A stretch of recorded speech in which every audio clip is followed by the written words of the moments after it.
Salut la compagnie, c'est Jules Melon, et aujourd'hui dans un Ciné Critique, je vais vous parler du tout premier long métrage de John McTiernan, qui fête ses 40 ans, sorti en 1986, Nomads, qu'il scénarise aussi, donc il entre de plein pied dans le cinéma d'auteur, là, ce grand monsieur, donc, oui, on va le dire, du blockbuster d'action hollywoodien, plus ou moins de l'époque, puisqu'après il fera Predator et Die Hard, plus tard encore Une journée en enfer, et j'en passe, la Action Hero, bien sûr. Et là, on est dans de l'horreur psychologique, aussi physique, quelque part. Presque étonnant de le voir dans ce domaine, mais pas tant que cela. Au casting, dans le rôle principal, alors, il adapte un bouquin, apparemment, hein, que je n'ai pas lu.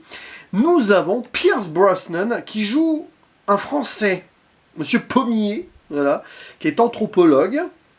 Pierce Brosnan qui joue un Français. Ça va vous surprendre au début, hein, voyez le film en VO. Évidemment, c'est plus intéressant et plus important ici, puisque sinon, je crois qu'en VF, ils ont mis de l'allemand, évidemment, à la place. Hein. À ses côtés, Leslie Ann Down, que je ne connaissais pas, il me semble, mais qui est le premier rôle féminin principal, tandis que l'épouse de Pommier est jouée par Anna Maria Monticelli, qui n'était pas non plus française, était australienne, d'origine italienne sûrement, mais voilà. D'ailleurs, petite anecdote, ça aurait pas dû être Pierce Brosnan à la base, c'était prévu que ce soit Gérard Depardieu. Bon, voilà. Qu'on retrouvera après dans le cinéma américain, dans d'autres rôles, bien évidemment. Il y a John McTiernan lui-même qui fait une voix caméo, mais c'est pas le plus important. Et c'est un projet très personnel, donc pour un monsieur qui va avoir du mal à se faire accepter avec ce film, qui ne recevra pas forcément de bonnes critiques, mais Monsieur Schwarzenegger en personne a adoubé, hein, il a vu ça, il s'est dit, ah ouais, et c'est la petite histoire dit, hein, c'est ce qu'il a dit dans ses mémoires en tout cas, que c'est grâce à ce Nomads qu'il a voulu avoir McTiernan en réalisateur de Predator. Bon. L'histoire est assez particulière sur le papier quand même, on va suivre donc au début du film l'arrivée très blessée et en état de choc de ce français anthropologue, Pommier, qui est paumé aussi, on peut le dire, et qui visiblement a été agressé à Los Angeles, parce que ça se passe à Los Angeles, c'est très important ça, et il est entre la vie et la mort, pris en charge par une docteure, et en effet, avant de mourir, parce qu'il va crever, hein, au début, c'est pas un spoil, hein, c'est comme ça, il va y avoir une sorte de connexion qui va se faire entre cet homme et cette femme, tant et si bien que derrière, donc la dame qui s'appelle Dr. Flax, je suis même pas sûr qu'on ait son prénom, c'est bizarre, va tout simplement avoir accès aux souvenirs post-mortem, enfin il est mort lui, mais elle va recevoir, dans ce lien bizarre, avec la caméra qui se renverse, un effet un peu bizarre, mais bon, c'est très années 80, elle va recevoir les souvenirs de ce monsieur, et donc va les visualiser, notamment une semaine avant sa mort, grosso modo, alors qu'il y est fraîchement là, débarqué à Los Angeles, dans un rôle de professeur d'université avec son épouse. Il joue aux Américains, d'ailleurs c'est très amusant parce que forcément c'est presque une justification de l'accent assez anglophone, voire italien, je ne sais pas, c'est entre les deux, de Pierce Brosnan qui veut avoir un accent français sans vraiment pouvoir l'avoir, mais qui essaye de parler français avec donc lui et son épouse qui veulent vraiment s'installer là, hein, dans une vie rangée, mais on se rend compte très vite que Jean-Charles Pommier, c'est pas qu'il regrette, mais un petit peu quand même, hein, sa vie d'avant sur le terrain anthropologue, où il a observé plusieurs peuplades nomades, d'où le titre, et ici il va imaginer, ou pas, que des voyous, une sorte de gang là, très étrange, enfin, il va être fasciné et attiré, il va avoir peur aussi, c'est un peu les deux, c'est très américain comme film, hein, je reviendrai, c'est période Reagan et tout, hein.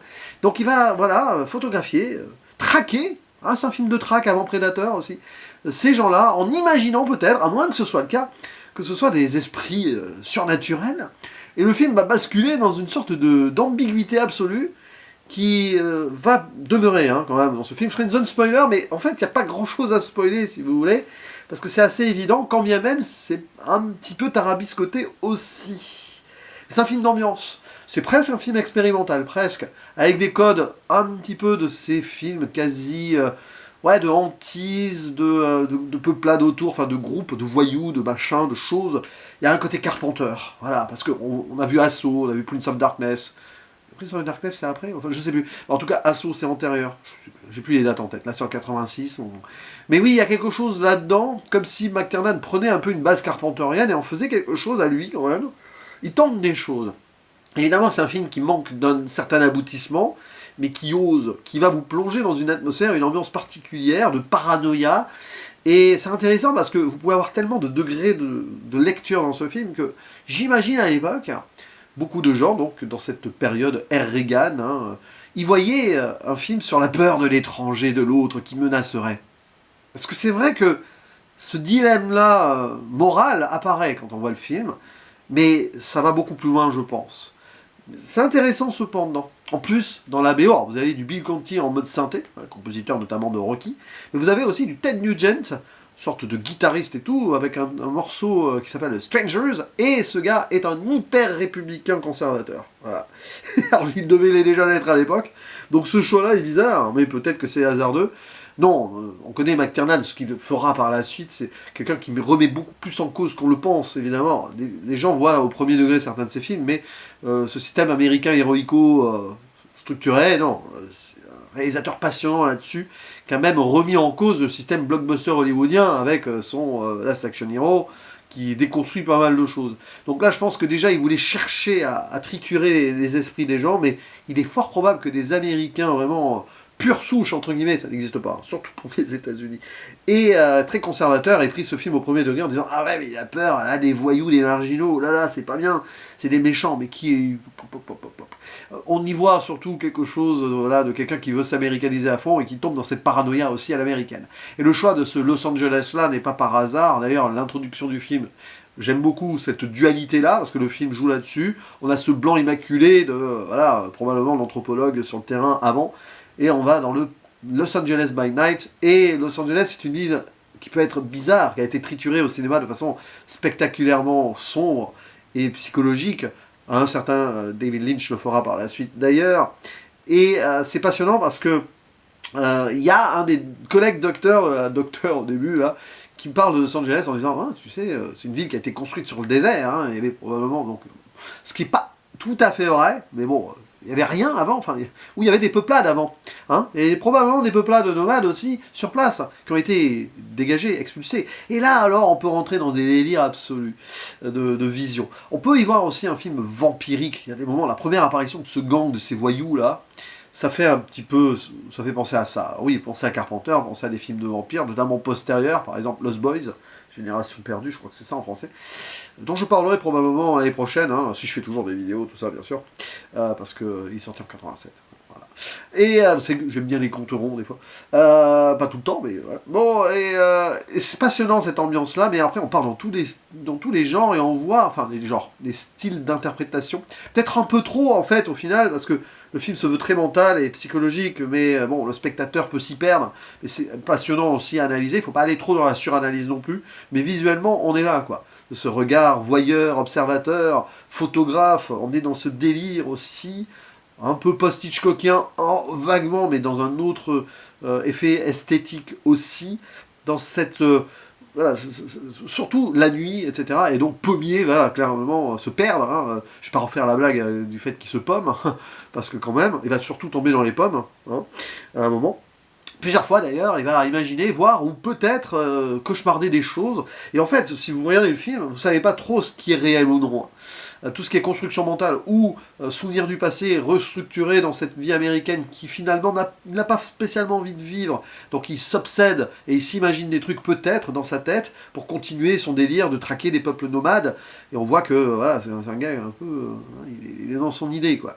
Mais bon, il est marginaux. Regarde sur cette humanité-là qui est à part. On peut y voir une critique aussi de ces Américains ou ceux qui rêvent l'être, ces Occidentaux au sens large, qui, ne comprenant pas vraiment les autres, imaginent des choses. Et c'est un peu le paradoxe et l'ironie du sort d'un monsieur donc, qui, pendant toute sa vie, a essayé de comprendre des peuples nomades, mais peut-être se perd-il une dernière fois en ayant cru comprendre, ou peut-être n'a-t-il jamais vraiment compris. Au final, il a plus fait ça par idée, obsession personnelle, comme on le voit avec ces photos là qu'il observe. Alors c'est marrant parce qu'il y a quelques semaines pour vous, et moi il y a quelques jours, j'avais parlé d'un film de Peter Weir, Le Plombier, avec l'ami Stéphane Michel, où il y avait aussi une anthropologue avec ces visions là de photos de peuples et tout. Et c'est très intéressant de faire une connexion. Hein, Le Plombier, alors je vous renverrai sur cette vidéo si vous voulez, mais est sorti 7 ans avant. Je ne sais pas si McTiernan a voulu ou s'en est inspiré ou pas du tout, parce que mais il était sorti aux États-Unis en 81, le plombier, donc pourquoi pas. Tout ça se connecte, c'est même hasardeux, parce que je pensais pas, en voyant Nomads, qu'il y aurait un lien, même un peu indirect quand même, avec le plombier que j'ai évoqué peu avant. Comme quoi, c'est la magie du cinéma et des cinémas qu'on visionne et qu'on voit, voilà, à travers lequel on voyage et tout, à travers ces vidéos, comme vous le voyez sur ma chaîne, avec des films très différents sur le papier, mais des fois on fait des connexions malgré nous. Et Pierce Brosnan, il est bizarre dans le film, parce que bon, oui, outre son accent français, le reste il est très bon, et c'est son premier grand rôle au cinéma, mine de rien. C'est son premier rôle, je crois. Il a été surtout dans des séries jusque-là. Et c'est, voilà, ça lui lance un peu sa carrière, malgré tout. Et John McTiernan, en fait, il place déjà ses obsessions. Je parlais de la traque, oui, cette idée de chasse, de qui est prédateur ou non. Hein. Là, c'est vraiment le traqueur-traqué, hein, ou les traqués-traqueurs, faites ce que vous voulez. Et puis, sur les univers mentaux, et surtout spatiaux, du coup, c'est passionnant parce qu'il y a des moments où on est dans des intérieurs bizarres, avec des religieuses, alors ça je reste vague, hein, mais on va penser indirectement à ce qu'il fera dans Piège de cristal, mais dans un autre style aussi, où il joue sur ses enfermements et ses déplacements. Donc il y a déjà le cinéma de John McTiernan à fond. Alors rapide spoiler, mais vraiment rapide. Moi je sais pas si tout ceci est réel. Alors, il pense, le gars, anthropologue, que ce seraient des esprits démoniaques farceurs inuits qui se seraient accrochés à lui par hantise ou pas, et qui seraient venus sur Los Angeles, peut-être hanter les lieux, mais ça ne fait pas beaucoup de sens non plus. Ou alors ça fait sens, mais dans un autre style, c'est-à-dire qu'il se persuade que c'est ça, mais en fait c'est son univers mental. Peut-être que ce sont bêtement voilà, des gangs, des voyous, des marginaux qui commettent des crimes par vengeance du système, tout ça. Des loupards, quoi. Hein. Voilà, quand on arrive en ville, Starmania, tout ça, je pensais à ça à un moment, mais bon, c'est le look des années 80. C'est peut-être bêtement des gens comme ça, qui sont très humains, mais qui sont en marge de la société américaine, et lui, il y voit des trucs. Voilà. Il fait des récupérations avec ses connexions mentales d'avant, et il veut se persuader qu'il est encore à la traque de peuples nomades. Oui, parce qu'ils bougent tout le temps, ils sont nomades. C'est juste des SDF qui ne savent pas où loger, hein, peut-être bêtement. Hein. Et c'est terrible parce que tu le vois ici, peut-être, cette idée critique qu'il veut faire McTiernan sur des gens qui refusent de voir le réel, la vérité en face sur des gens qui ont été exclus. Et donc lui, il se donne une idée que ça pourrait être des peuples, voilà, pourquoi pas Inuits en plus, bon oui, si vous voulez, des Inuits à Los Angeles, imaginons. Mais ça ne fait pas beaucoup sens, et pour moi c'est un peu parano, folie, qui transmet post-mortem à cette docteur. Alors là, oui, il y a un côté fantastique, c'est évident, c'est certain, d'accord, mais dans cette folie-là, peut-être que c'est une folie qu'il a héritée de quand il a pénétré dans des endroits où il n'aurait pas dû aller, hein, pour observer des gens qui n'ont rien demandé. Il y a peut-être ça, il s'est peut-être fait posséder antérieurement, oui, c'est possible aussi, mais du coup, par extension et par projection, il y voit dans ces loupards qui ne sont pas plus inuits que moi, je suis tchèque ou indonésien, vous voyez, il y voit des trucs, pourquoi pas, mais il y a une possession déjà parce qu'il est allé trop loin. C'est intéressant ça. Alors il rationalise à sa façon, dans son côté fantastique, où il imagine des trucs. Et puis il y a ce passage avec les religieux, alors c'est magnifiquement horrifique ça. Ça c'est vraiment bien, ce passage-là, voilà, avec des fantômes, avec cette dame-là, donc cette nonne. Il y a des trucs, bon c'est un cauchemar ou pas, on ne sait pas ce qui est réel, même dans l'idée du film, c'est par moment, le film peut-être veut trop te perdre parfois, mais j'aime cette idée, et cette transmission de la parano, de la peur, à travers ce docteur, qui va voir sa femme, là, donc la veuve, et les deux vont aussi partir en délire là-dessus, et ça va se transmettre également, tant et si bien que, bon, dans une sorte d'idée de road trip movie, Thelma et Louise 4 ans avant, même si ça n'a rien à voir, je pensais à ça aussi, je sais pas pourquoi, elles imaginent à la fin que Pommier s'est réincarné en un des loupards, et il passe, comme ça, ah non, regarde pas et tout. Elles sont dans leur folie collective, je pense, moi personnellement. Vraiment, voilà, il y a eu une sorte d'héritage, transmission absolue dans cette paranoïa occidentalo-américaine, du coup. Moi, c'est mon interprétation, elle est simple, elle est directe, elle est beaucoup plus sociale qu'on pourrait l'imaginer, peut-être. C'est un McTiernan qui touche un petit peu une corde sensible de cette Amérique des années 80. Et vu ce qu'il fera après, moi je suis persuadé, parce qu'il y a quelque chose toujours où il a voulu, donc, comme je le disais au préalable, hein, titiller, triturer cette idée d'une Amérique qui, voilà, s'impose, mais qui en impose, mais en fait derrière, si on gratte. Je ferme la zone spoiler. C'est intéressant, Nomads, quand même. Hein. C'est un film qui a peut-être des défauts, probablement, mais dans ses défauts, c'est assumé dans une sorte d'idée expérimentale, beaucoup plus ancrée dans une sorte de réalisme social qu'on pourrait l'imaginer, je pense. Il y a peut-être une erreur de casting sur le papier, parce que Pierce Brosnan en français, bof.